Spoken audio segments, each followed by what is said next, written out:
Andhra Pradesh State Legislative Council,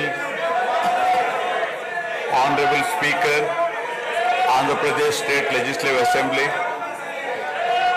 Honorable Members of the State Legislature, I am immensely pleased to welcome and congratulate the newly elected Honorable Members of the State Legislative Assembly and members of the Legislative Council to this joint session of the State Legislature being convened for the first time after the General Elections 2024. I would like to take this opportunity to commend the Andhra people's active participation in the electoral process. Their inspiration for change has been unambiguous. Now the responsibility of fulfilling their aspirations lies with all of you. Honorable members, you are aware that due to the supreme sacrifice of Amarajeevi Potti Sriramulu, Andhra Pradesh was formed as the first linguistic state on 1st October 1953 with Kurnool as capital. Thereafter, the state was recognized on 1st November 1956 and Telugu-speaking parts of Hyderabad state were made into the combined Andhra Pradesh with Hyderabad as capital. Accordingly, a lot of Telugu people moved to Hyderabad. Again, in June 2014, the people of Andhra Pradesh were forced to undergo another reorganization of their state, the most damaging experience of all. The united Andhra Pradesh was bifurcated unscientifically, undemocratically, and without adequate consultation with the stakeholders. This has left an indelible mark on the minds of the people of the residual state of Andhra Pradesh. The turbulence caused due to multiple state reorganizations and the resultant disruptions have deprived Andhra people of a sustained long period development and progress. Today we stand at a juncture where the people have to again take up the task of rebuilding their state.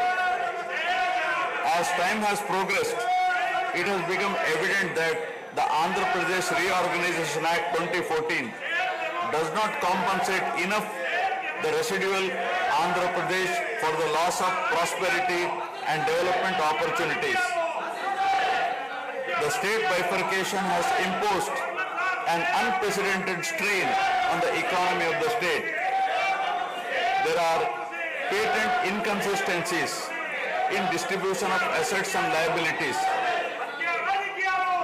with 58.32% of combined state population.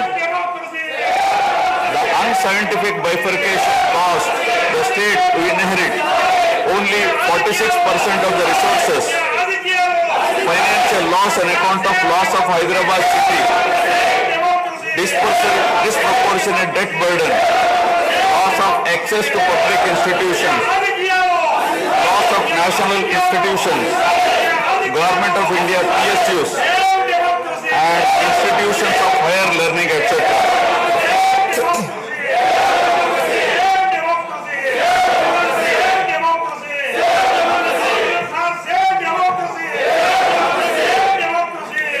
One can see that scientific criteria for apportionment were not adopted, while the residual state inherited huge revenue deficit. Debt was shared on population basis, assets on location basis, power sharing on consumption basis, and worst of all, educational institutions with no basis. All these factors led to the structural change in economy with reduction of service sectors from 51% to 44%. The per capita income too fell from 1,06,176 for the combined state to rupees 93,121 for AP.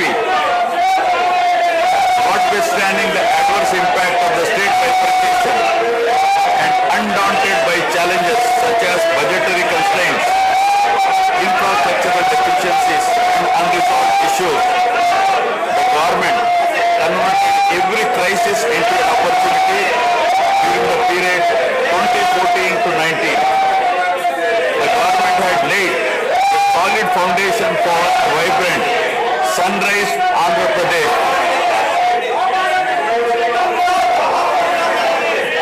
The then government focused on the inherent strengths of the successor state of Andhra Pradesh, its 974-kilometer coastline, providing opportunities for port-led development and requisite environment for manufacturing activities. The fertile river plains supporting agriculture and allied activities, the passing of 3 industrial corridors through the state, the rich natural and human resources. A reflection on the state's performance during the 5-year period of 2014 to 19 gives a clear picture of the balancing act between development and welfare. Completion of prestigious Pattasima project by linking of rivers Godavari and Krishna in a short time of 1 year. Completion of 72% of Polavaram project so that it could be made fully operational by 2021. Prioritization of other irrigation projects, drought proofing measures, real-time governance, development of Amaravati region through land pooling, construction of new secretariat and legislature building are a few examples worthy of mention. All the milestones achieved during 2014 to 19 were possible because of the visionary leadership of Sri Nara Chandrababu Naidu, the Honorable Chief Minister of Andhra Pradesh. In this regime, the state attracted marquee FDIs like Kia Motors, emerging as #1 state continuously in ease of doing business rankings.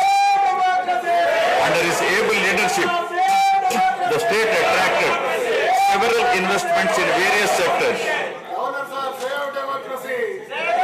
The government initiated development of Kakinada SEZ port, Bhavanapadu and Ramayapatnam ports, expanded airports and increased the state road network.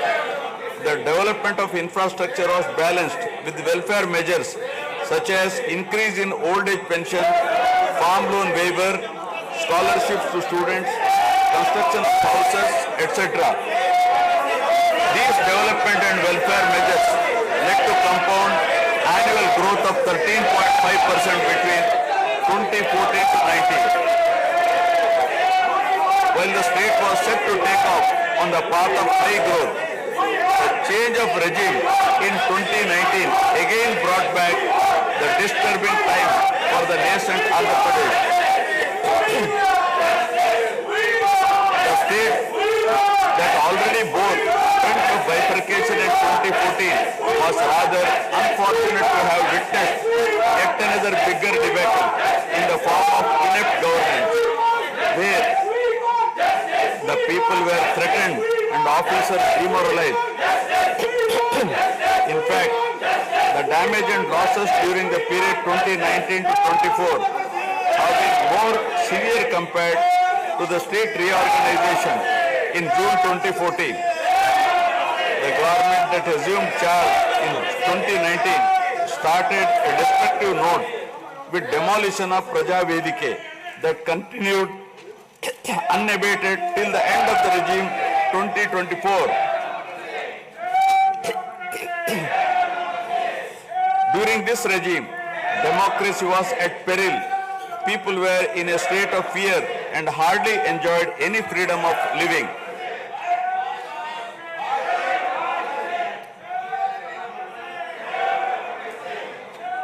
The regime revenge politics had severely hampered the state's prospects for prosperity and growth.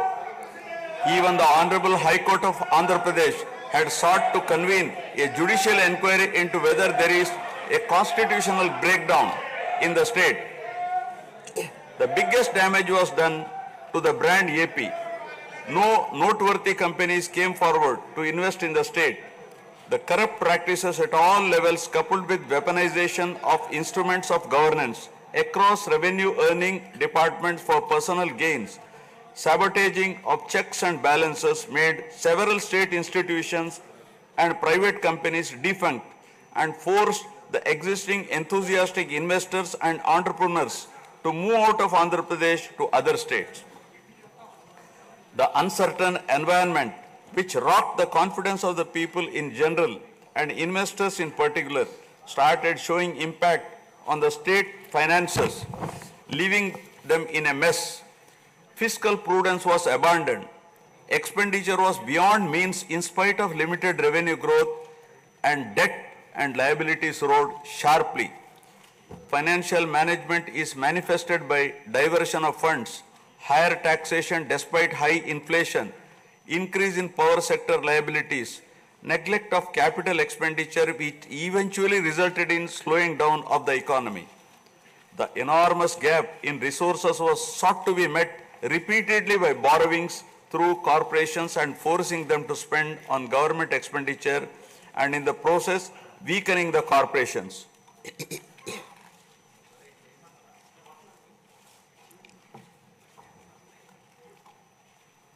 In view of the inordinate delay in clearance of the bills due to strained financial position of the state, many vendors and contractors have approached the High Court of Andhra Pradesh for relief and filed cases against the government.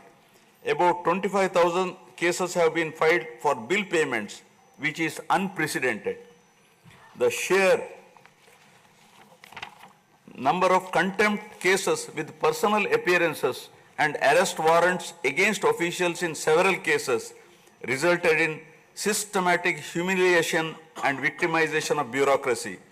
This led to complete demoralization of administrative machinery. The capital expenditure reduced by 60% in 2019-24 compared to 2014-19. Departments such as water resources and transport, roads and buildings, which undertake substantial capital works, were left critically short of funds to carry out any works. The capital expenditure on water resources has reduced by 56%, and that on roads and buildings by an alarming 85% during this period.